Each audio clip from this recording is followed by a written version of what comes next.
November 19th Impact. Remember, Christian debuted. He turned down the Team Canada offer. He is now at odds with Planet Jarrett, so he makes his Impact debut in the main event segment of that November 19 Impact, where he comes out and he does like a kind of version of... He is literally like, for those of you who may not have seen the pay-per-view, allow me to retort. Let me reiterate, I made this choice. He gets all his talking points out. He does say retort instead of recap. Like, I don't think he knows what retort means. Maybe he's responding to something someone said. He doesn't. He just says the same things he said before. Damn.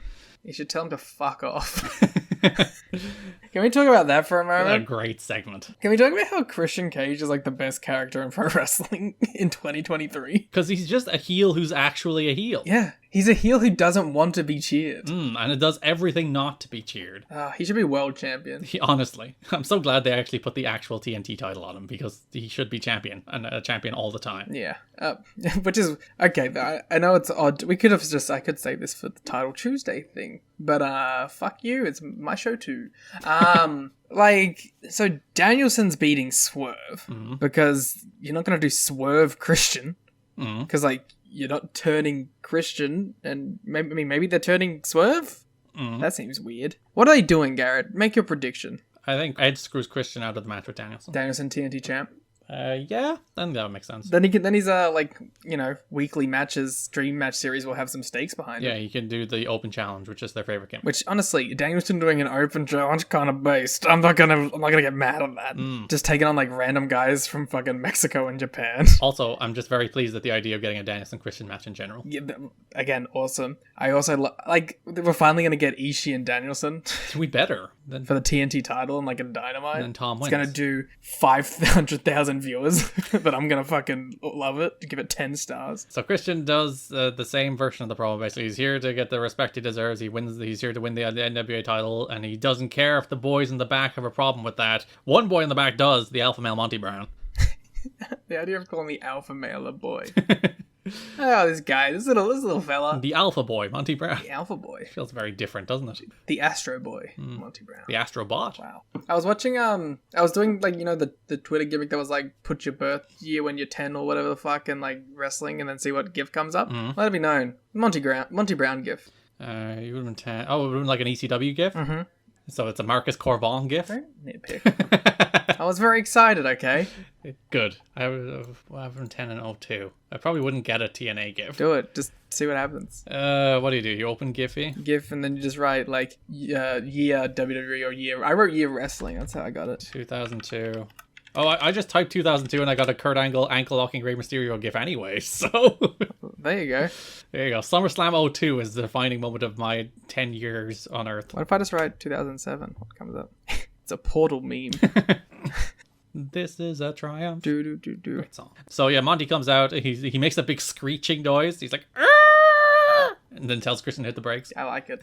Good stuff. Then suggests that the quantity of speech, Liam, is not always indicative of the quality of thought. Which makes a lot of sense when it's Monty Brown talking. Monty is very, very pithy. He's known for his short, impactful promos, and not his long-winded ones that are overly wordy. But that's self-awareness. Garrett, big update. Eric Young has defeated Matt Cardona. Hell yeah. It is non-title because Matt Cardona lost the WSW World title to Sean Spears last night. Oh, 10. That could be a new Team Canada. Sean Spears and Eric Young? Yeah. I think you could do a better Team Canada than that, personally. Oh, the chairman. Monty says Christian is not one to give fashion advice because of his Bob the Builder boots. And he called him out for the Labor Day comment. Yeah, he's like, fuck you and your fashion advice, Bob the Builder. This will not be the last we'll hear of Bob the Builder this month. Hell yeah. I appreciate Bob the Builder being a talking point in 2005 TNA. Can he fix it? Yes, he can. Whoa. Is he Obama? Yes. Whoa. Monty was wearing a tremendous shiny shirt himself, so he could give out about fashion. He's a fashionable man. That's one thing he can strike people down on. He wore that awesome yellow turtleneck that time. Mm-hmm. This is his best look, probably. Monty lays down for no man. Monty's about to hit the pounce period line, but then Christian cuts him off before he can say period. Mike Tenay's like, he didn't let him say pounce, let alone period. Christian then suggests there was something erotic about Monty liking to pounce men, which does prompt the crowd chanting Monty's gay. So we're a little homophobia here in 2005 TNA. It's good comedy.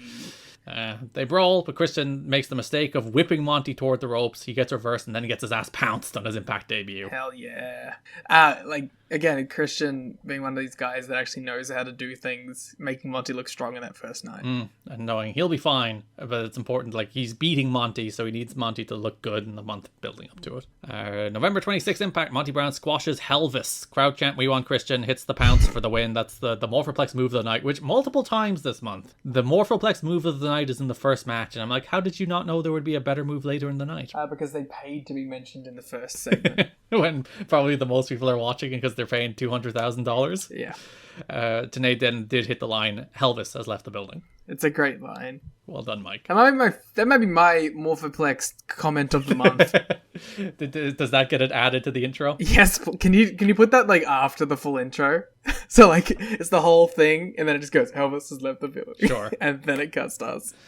Franchise has Christian later in the show. Christian isn't going to run for Monty. In fact, he asked for a match against Monty Brown at Turning Point. He's hunting the Serengeti at Turning Point. He's hunting a landmass. Yeah, it's a very large landmass as well. He might not be able to find what he's looking for. If this feud was happening during COVID, it definitely would have done a cinematic match. Oh, where he actually goes hunting for Monty Brown? Yeah. I think Christian and Monty would have made that work. Christian and Monty could make that work. Yeah.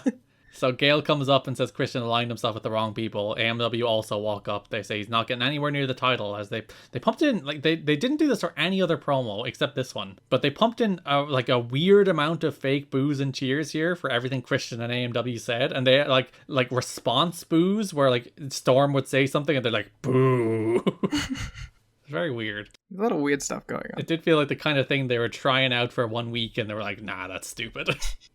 December 3rd Impact, we bizarrely get a segment that revolves around Jeff Jarrett and Christian during a month when neither man are wrestling each other. I don't get it. Well, should we do the Rhino Jarrett stuff at the same time? No.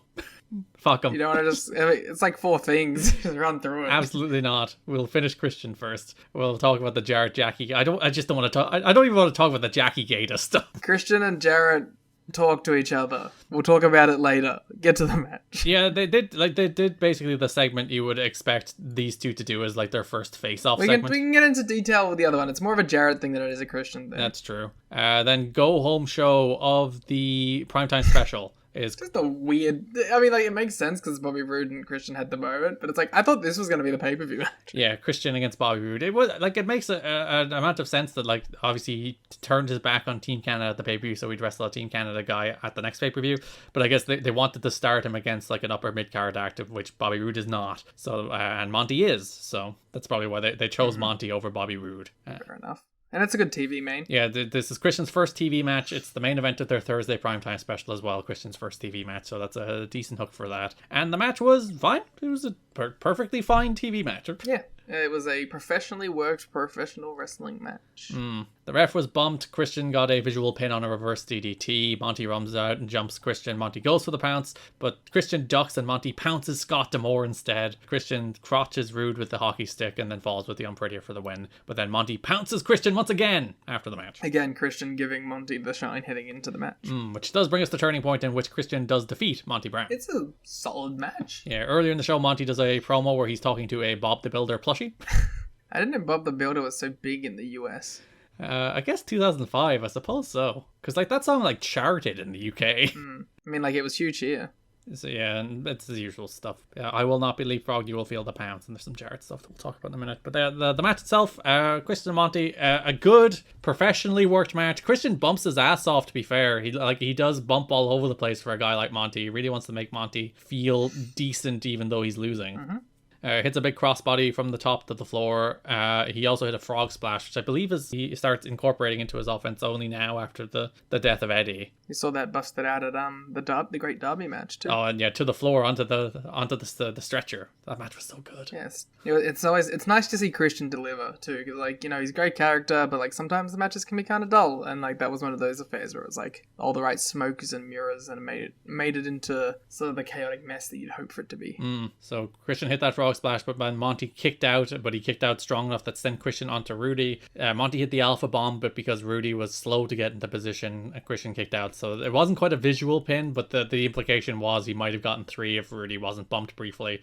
Christian hit the unprettier for the win. Christian beats Monty Brown. Sets himself on a path toward Jeff Jarrett. Or Rhino. Who could win that main event? Nobody knows. Christian Rhino next pay-per-view.